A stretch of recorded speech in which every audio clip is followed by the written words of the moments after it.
हाय, hello, नमस्कार. One take फंडामध्ये आपल्या सर्वांचे स्वागत आहे.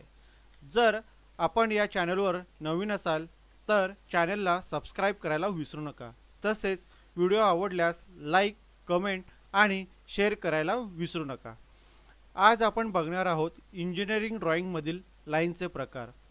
In engineering drawing a line is not just a line, there are different types of lines.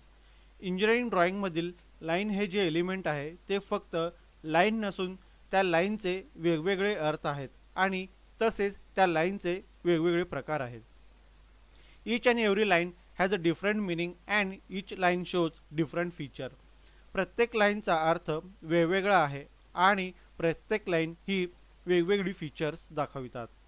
Lines play an important role in the engineering drawing. Engineering ड्रॉइंगमध्ये line या एलिमेंटची भूमिका महत्त्वाची आहे. Every engineering drawing has a various types of lines in it and so lines are a major part of the graphic language. प्रत्येक engineering ड्रॉइंगमध्ये लाईनचे विविध प्रकार असतात, म्हणून लाईन हे ग्राफिक लँग्वेजचा एक प्रमुख भाग आहे. The line types are according to the requirements of ISO standard and many other standards. हे सर्व लाईनचे प्रकार ISO आणि इतर अनेक स्टँडर्डच्या आवश्यकतेनुसार आहे.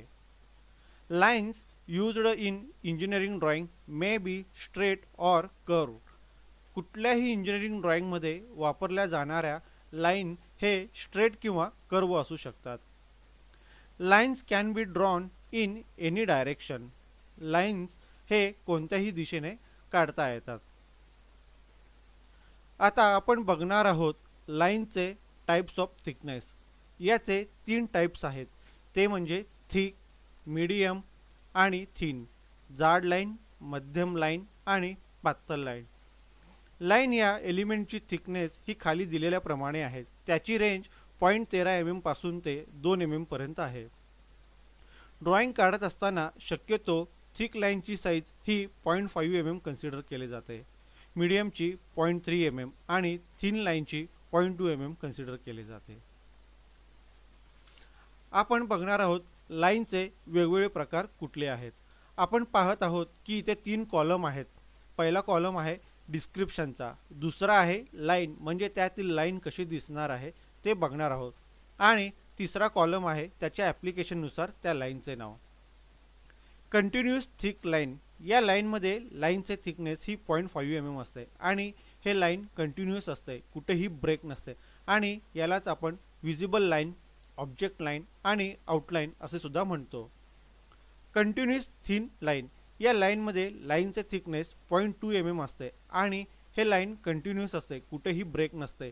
यालाच आपण डायमेन्शन लाईन, एक्सटेन्शन लाईन आणि लीडर लाईन असे सुद्धा म्हणतो. Dash thick thin line. यामध्ये लाईन थिक किंवा थिन दोन्ही असू शकते आणि हे लाईन 2 डॅशमध्ये सेम गॅप सोडून काढले जाते, जसे की आपण येथे पाहत आहात आणि यालाच आपण हिडन लाईन असे म्हणतो. Chain thin line. या लाईनमध्ये लाईन ही थिन असते, ती 0.2 mm असते आणि हे लाईन एक मोठा डॅश, एक छोटा डॅश, एक मोठा डॅश, एक छोटा डॅश यानुसार येथे दाखवल्याप्रमाणे काढले जाते. त्यालाच आपण सेंटर लाईन असे म्हणतो. Thin chain line with thick ends. यामध्ये लाईन हे दाखवल्याप्रमाणे असते आणि याचा वापर आपण एखाद्या ऑब्जेक्टचे कट सेक्शन घेताना वापरतो, त्यालाच आपण कटिंग लाईन असे म्हणतो. Thin chain double dashed line. यामध्ये लाईन हे एक मोठा डॅश, 2 छोटे डॅश, एक मोठा डॅश, 2 छोटे डॅश यानुसार येथे दाखवल्याप्रमाणे असते आणि या लाईनचा उपयोग एखाद्या मूव्हिंग पार्टचे अल्टरनेट लोकेशन दाखविण्याकरिता वापरले जाते. यालाच आपण फॅन्टम लाईन असे म्हणतो. आता आपण येथे थोडे डिटेलमध्ये बघणार आहोत. विजिबल लाईन, ऑब्जेक्ट लाईन याचा वापर येथे दाखवल्याप्रमाणे एखाद्या ऑब्जेक्टचे शेप्स, एजेस दाखविण्याकरिता केले जाते. डायमेन्शन लाईन याचा वापर येथे दाखवल्याप्रमाणे ड्रॉइंगवरील साईज, एखाद्या फीचरचे लोकेशन दाखविण्याकरिता केले जाते. हिडन लाईन याचा वापर येथे दाखवल्याप्रमाणे एखाद्या फीचर किंवा लाईन हे अस्तित्वात आहे पण करंट व्ह्यूमध्ये दिसत नाही ते दाखविण्यासाठी हिडन लाईन याचा वापर केला जातो. सेंटर लाईन याचा वापर येथे दाखवल्याप्रमाणे एखाद्या होलचे किंवा सिलेंड्रिकल शेपचे सेंटर दाखवण्याकरिता केले जाते. कटिंग लाईन याचा वापर येथे दाखवल्याप्रमाणे एखाद्या ऑब्जेक्टचे कट सेक्शन दाखवण्याकरिता केले जाते.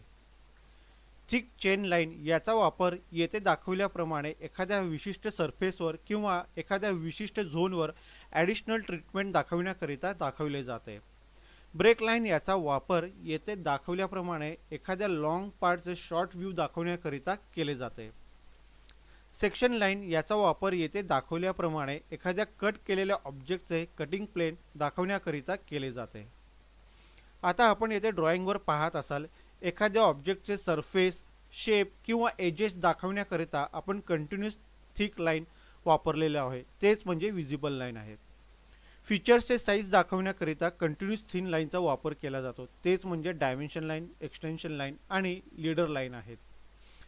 एखाद्या होलचे किंवा सिलेंड्रिकल शेपचे सेंटर दाखवण्यासाठी चेन थिन लाईन याचा वापर केला जातो, तेच म्हणजे सेंटर लाईन आहे.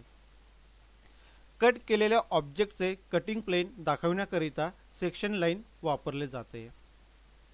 एखाद्या मूव्हिंग पार्टचे अल्टरनेट लोकेशन दाखवण्याकरिता फॅन्टम लाईन याचा वापर केला जातो. आणि थिक चेन लाईन याचा वापर येथे दाखवल्याप्रमाणे एखाद्या विशिष्ट सरफेसवर ॲडिशनल ट्रीटमेंट दाखवण्याकरिता थिक चेन लाईन याचा वापर केला जातो. मी आशा करतो की आपल्याला हा व्हिडिओ आवडला असेल. जर हा व्हिडिओ आपल्याला आवडला असेल तर लाईक, शेअर आणि कमेंट करायला विसरू नका. तसेच चॅनलला सबस्क्राईब करायला विसरू नका. धन्यवाद.